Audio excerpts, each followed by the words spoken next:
Council సమావేశానికి వస్తే Telugu Desam party MLA Kolikapudi Srinivasa Rao, Telugu Desam party కార్యకర్తలు, అదేవిధంగా పోలీసు వాళ్ళ సభ్యులు కానివ్వండి, వాళ్ళ నాయకులు కానివ్వండి, వాళ్ళ కార్యకర్తలు కానివ్వండి, 144 సెక్షన్ ఉన్న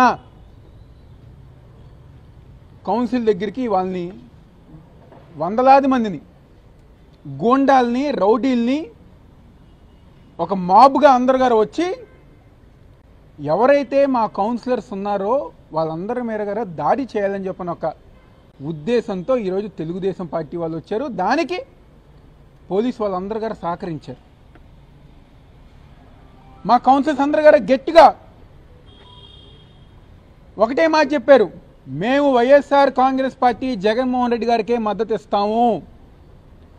వాళ్ళ ఎవరైతే అభ్యర్థి ఉంటారో వైఎస్ఆర్ కాంగ్రెస్ పార్టీకే మేము మద్దతు ఇస్తామని చెప్పని ప్రతి ఒక్కరి గారు చెప్తే ఈరోజు మా కౌన్సిలర్ నిర్మల్ గారిని పోలీసు వారే అన్యాయంగా, ఆ వీడియో ఏది చైతన్య వీడియో, పోలీసు వాళ్ళే అన్యాయంగా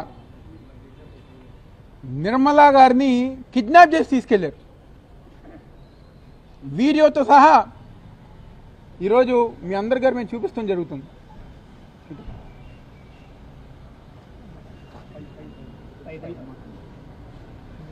ఇదా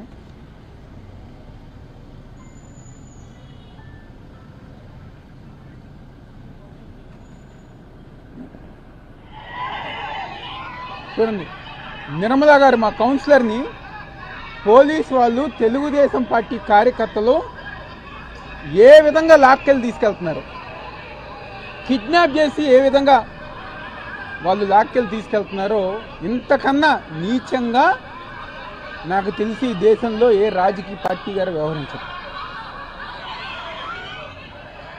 అదేవిధంగా ఆవిడ మాట్లాడిన తర్వాత కదా, చివరిలో కూర్చున్న తర్వాత కదా, వాళ్ళు తీసుకెళ్ళిన తర్వాత కదా ఎమ్మెల్యేని విమర్శిస్తూ ఏంటి ఈ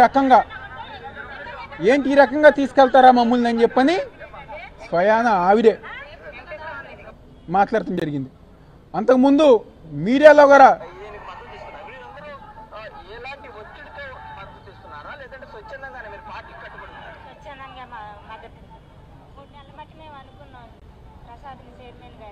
స్వచ్ఛందంగా మేము వైఎస్ఆర్ కాంగ్రెస్ పార్టీకి మద్దతు ఇస్తున్నా, మమ్మల్ని అన్యాయంగా రౌడీజంతో, గూండాయుధంతో మమ్మల్ని అన్యాయంగా లాక్కెళ్తున్నారని చెప్పని ఈరోజు ఎవరైతే పోలీసు వాళ్ళు కిడ్నాప్ చేసిన మహిళ నిర్మలా గారు చెప్పడం గారు జరిగింది.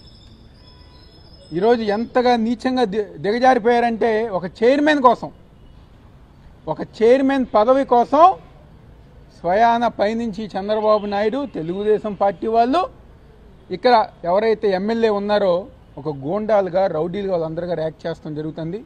ఈరోజు ఎలక్షన్ కమిషన్ నీలం సాహ్ని గారికి మా పెద్దలు మేమందరం గారా ఒకటే కోరుకున్నాం, రేపు మళ్ళీ ఏదైతే రేపటికి వాయిదా వేశారో దానికి మా కౌన్సిల్ సభ్యులందరి గారా ప్రొటెక్షన్ ఇవ్వాల్సిందిగా, పోలీసు వాళ్ళు ప్రొటెక్షన్తో ఇక్కడి నుంచి కౌన్సిల్ హాల్ దగ్గర తీసుకెళ్ళి వాళ్ళని స్వేచ్ఛగా, స్వచ్ఛందంగా వాళ్ళ ఓటు వేయించాల్సిందిగా ఈరోజు మా చీఫ్ ఎలక్షన్ కమిషన్ గారిని కోరుకోవటం జరిగింది. తప్పకుండా ఆమె గారు సానుకూలంగా స్పందించారు.